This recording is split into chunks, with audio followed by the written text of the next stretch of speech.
especially the Soto school. The Soto school, which is what we are, our most important chant for the Soto school is identity of relative and absolute, which we don't chant here, but we practice that. Identity of relative and absolute. So to just really, in terms of these 5 desires, just really, really strive not to have them in my life, to sleep the minimum, eat the minimum, like Theravadins don't eat after lunch and eat very, very simply. No sex, no, all that sexual energy becomes spiritual energy. And also some of those Theravada practices have no money,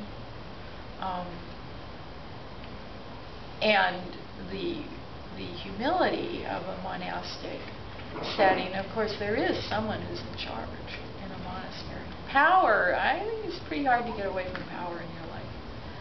I think that's something that defines all of our relationships, every moment. Like right now, I'm the one in power, right? I'm talking and you're listening. And that can shift very quickly. I go to you and ask you to donate to help the Zen Center, then you're empowered and you have your checkbook. And I'm the one who's not. So that power is constantly shifting. I don't think you can figure out a way to live without having a power dynamic.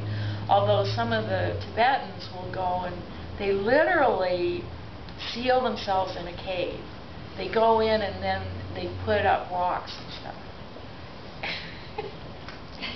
for like 3 years. I don't know, I'm too claustrophobic. So maybe there's no power, but there's someone bringing them food. You know, then the people in the area bring in food. So there's power there. I have the power to bring you food, so please give me prayers or something. It's hard to imagine a situation where there's no power stuff going on.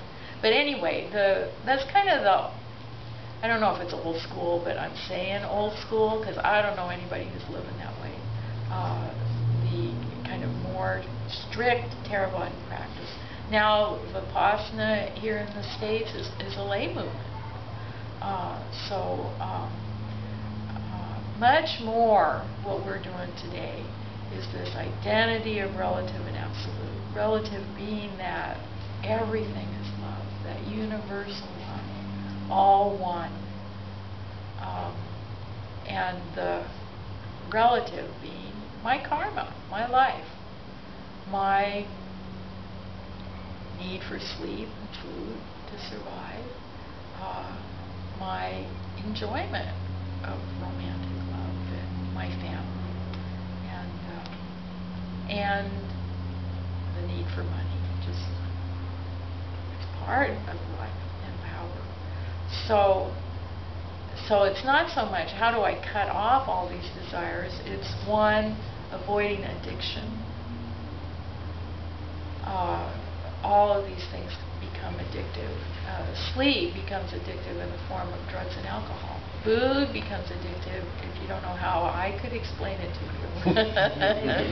That's someone yelled at me. I think I'll have a whole pie. Sex, of course, and the addiction to orgasm, but even stronger, the addiction to romantic love and that feeling of falling in love. And people who are sex addicts, I think more are addicted to that than the actual, I want to have lots of orgasms. Because that's so easy to take care of. But that always looking for a new conquest, a new romantic love to make me feel good. So working with all of these in terms of addiction. So how can I lead my life with all of these aspects in it and be a spiritual person? So recognizing identity of relative and absolute. And I'm going to start talking, I'm going to finish this up. Money, of course.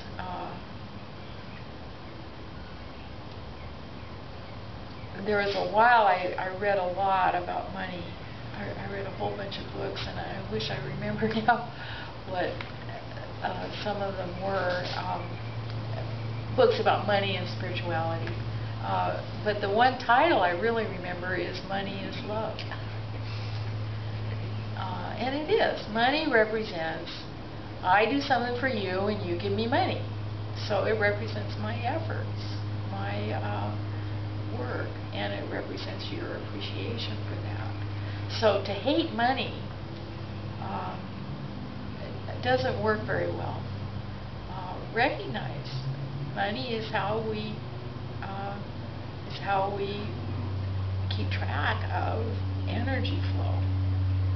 And it always makes me laugh when people say, well, I do barter instead of money. I don't touch money, I do barter. But it's the same thing. The money's just a little placeholder for the barter. But if I mow your lawn and then you babysit my kids, you could have transferred some money there too. Or we can see it as still that flow of energy. We do things for each other. And money is the way we keep track of it. I do love, well, the money, of course, is Ratna energy, the yellow. And the awakened Ratna is generosity. The aspect of Ratna is generosity. And my favorite economic system is the gift economy, which is the model of Burning Man, but they didn't make it up. It's an old thought, which is just give. Just practice giving.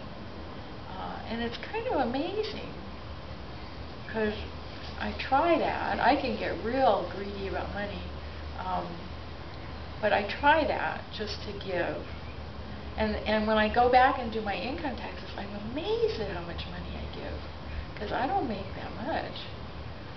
And I just wonder, where did that come from? How was I able to do that? And it is interesting at Burning Man to see how at Burning Man Festival, and of course it's only a week, but where everybody just gives, and there's no money, and you can't buy anything but ice and coffee. Coffee, gotta buy coffee. But it's amazing how much abundance there is. That like there's way too much stuff, and everybody's giving you stuff all the time. And whatever you need, somebody goes, I need a couple batteries, and somebody's there with a battery.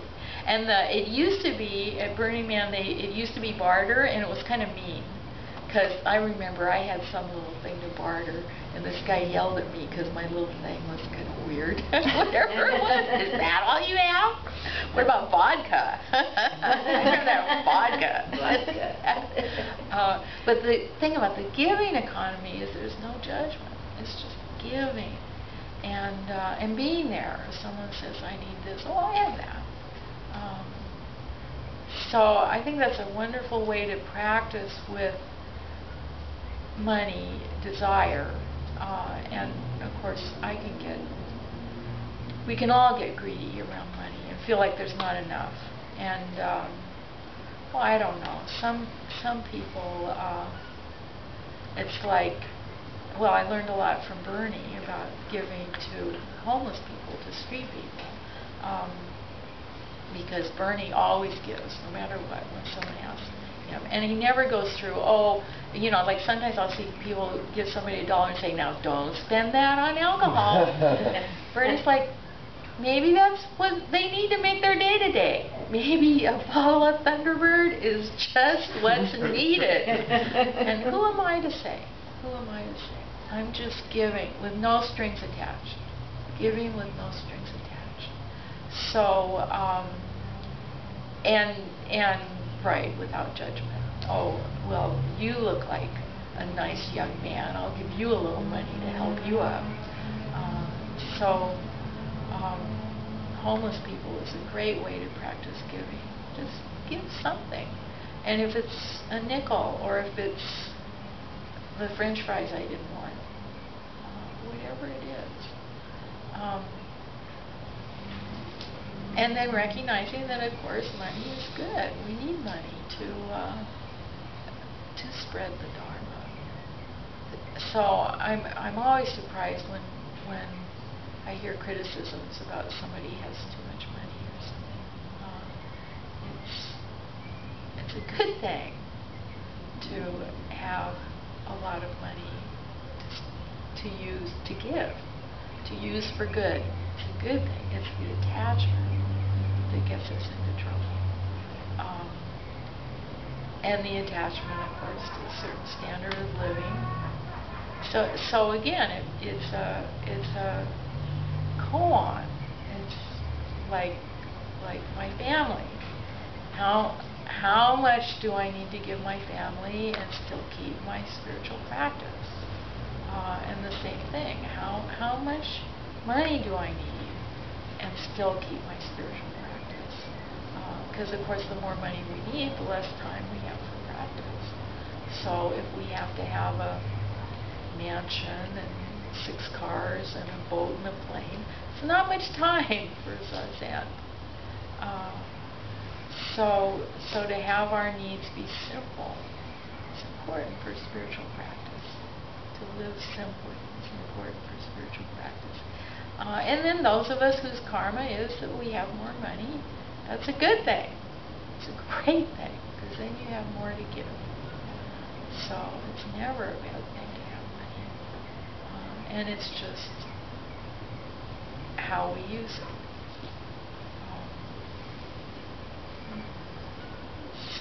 And then the desire for money.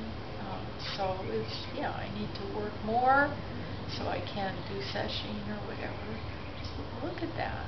Look at how much do I really need? And some of us don't have enough. Like the staff at Sweetwater Center. I have enough now, but the staff doesn't. And some of us have too much.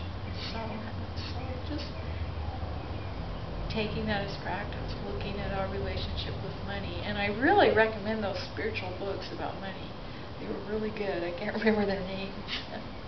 But it really helped me open up the generosity and open up to wealth.